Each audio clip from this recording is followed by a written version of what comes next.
Je voudrais avant tout rendre grâce à Dieu par la volonté de qui nous sommes là cette année aussi au niveau de cette assemblée pour échanger avec les honorables députés par rapport aux préoccupations des Sénégalais, notamment dans le domaine du secteur agricole. C'est aussi l'occasion pour moi de me féliciter de l'attitude de la majorité, particulièrement de l'attitude de la quasi-totalité des députés. J'ai retrouvé sur place des honorables députés républicains qui se soucient du développement de leur pays et qui ont aussi contribué dans le cadre de ce que nous faisons. Parce que comme vous le savez, quel que soit le travail de l'être humain, à tout point de vue, on peut se permettre quand même d'en faire des observations pour aller de l'avant. Donc c'est l'occasion pour moi vraiment de remercier l'ensemble des honorables députés et sans distinction aucune. Au-delà de ça, c'est féliciter de l'évolution très positive du budget du ministère de l'Agriculture qui est passé de 187 milliards l'année dernière à 207 milliards cette année. Ceci montre encore une fois de plus à quel point le président de la République se soucie du Sénégalais de façon générale, des personnes du monde rural de façon particulière.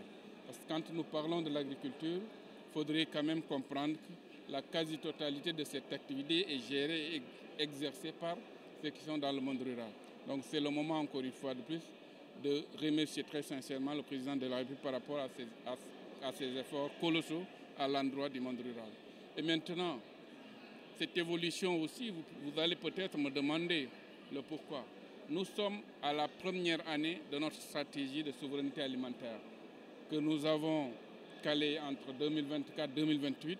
Donc c'est tout à fait normal dans le cadre des ressources budgétaires qu'il y ait quand même un important ajout, c'est-à-dire par rapport à ce qu'on avait fait ces dernières années.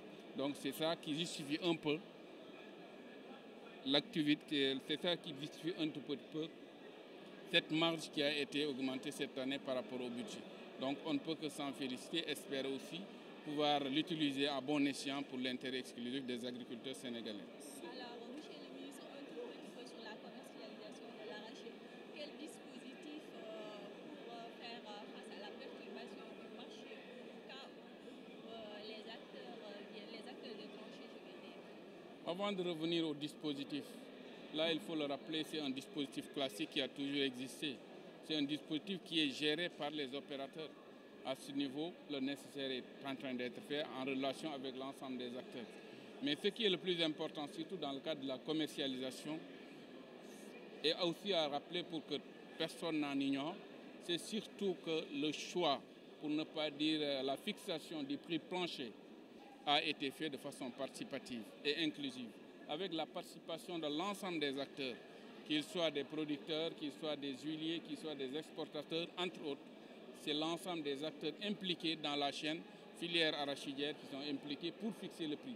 Et pour la fixation du prix aussi, il faut comprendre que ça dépend de beaucoup de paramètres.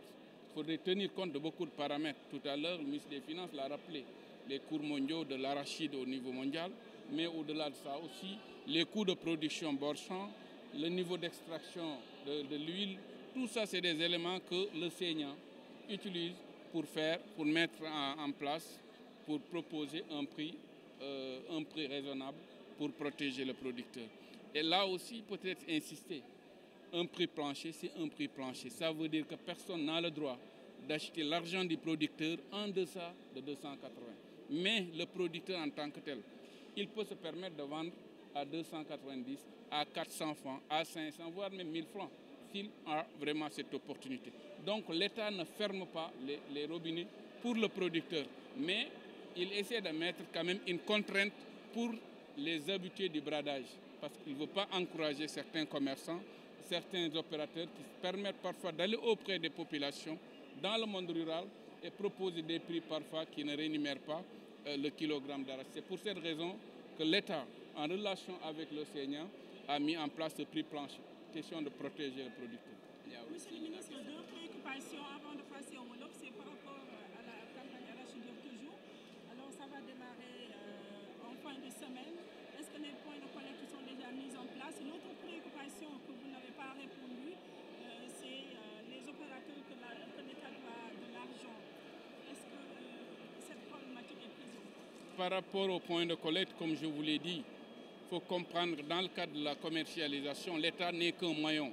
L'État met en place un cadre, facilite aux différents opérateurs, aux différents acteurs de se mouvoir convenablement et d'exercer convenablement leurs activités. À ce niveau, ce qui est sûr et certain, que l'État a accepté, en relation avec les acteurs, de fixer la date d'ouverture de la campagne le 30 novembre prochain.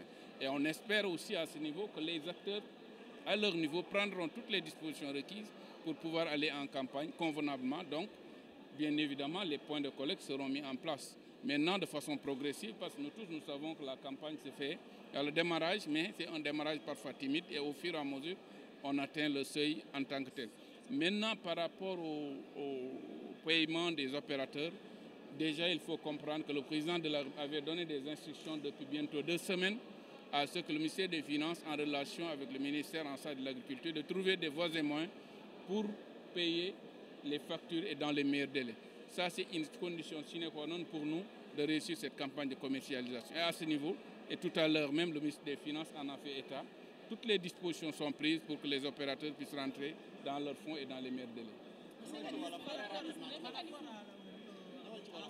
li may maa ngi sant yàlla di julli ci rasoul alayhi salatu wassalam et de remercier aussi le président de la République son excellence Macky Sall pour opportunité bi nga xam ne mayaat nañu ko pour ñu mën a servir suñu réew. Li ngeen mën a constater tey mooy budget wu Sénégal, surtout budget wu ministère agriculture daaw mu ngi toll woon ci téeméer ak juróom-ñett fukk ak juróom-ñaari milliards. Ren budget wu agriculture mu ngi toll ci ñaari téeméer ak juróom-ñaari milliards. Loolu nag su ngeen ko gisee li muy wone mooy président de la République dafa bàyyi xel béykat yi, dafa bàyyi xel le monde rural, parce que su ñu ne béykat mooy wax le monde rural. Loolu noonu mënuñu lu dul rafetlu ko, sant ci yàlla et aussi ñaan yàlla mu mën fee continuer di jàppale béykat yi wala régime am di continuer di jàppale béykat yi.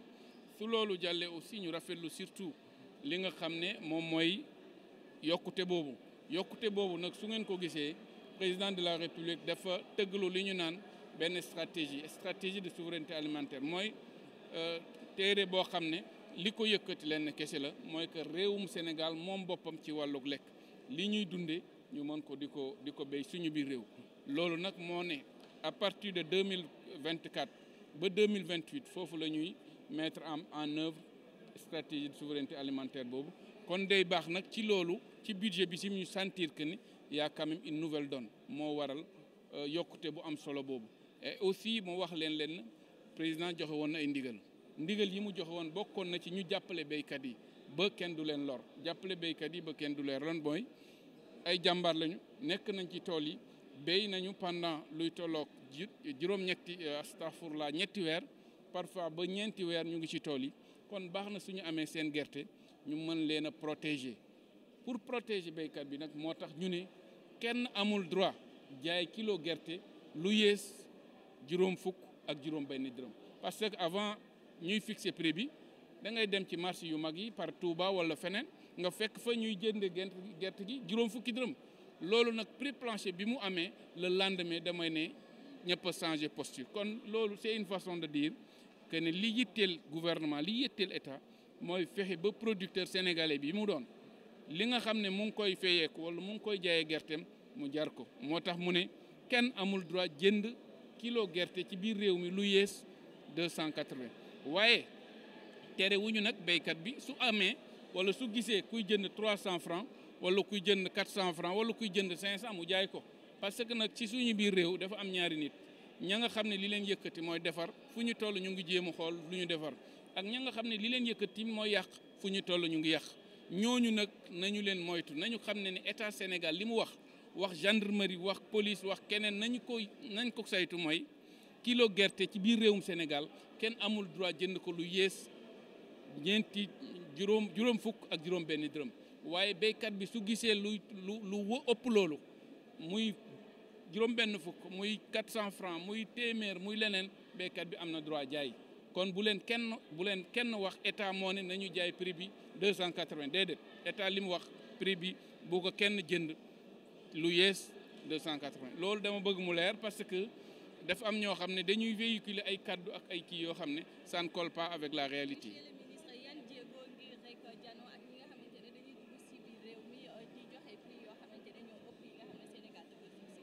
par rapport ak ñi nga xam ne duñu respecter prix plancher boobu ñi nga xam ne dañuy jënd kilo gerte bi juróom fukk wala juróom fukk ak juróom ci biir réew mi loolu su la état yéegee day lay teg ay daan parce que nag état li mu wax c'est très clair kenn amul droit ci réewum Sénégal nga jënd kilo gerte lu yées 280 kon képp ku def lu dul loolu boobaa nag état mën naa daan sa ko waaye ku jënd 300 francs wala 1000 francs ñun sax loolu la ñu ñaan yàlla parce que boobaa damay ne suñu producteurs yi ñoom ñoo ci jëriñu kon li wóor ba wóor mooy que ni état waxul kenn bu mu jaay prix lu ëpp 280 déedéet waaye def ne kenn ñiy jënd kenn amul droit jënd ci béykat bi lu yées 280.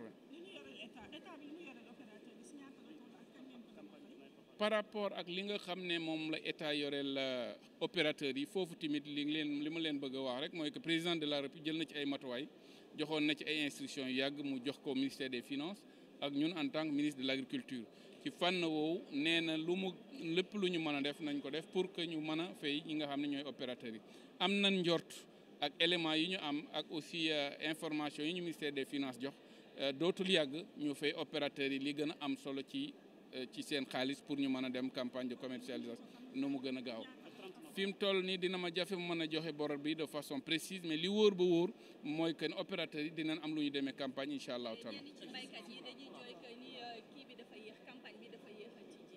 waaw yéex a tijji man loolu de toute façon du ma ko nangu parce que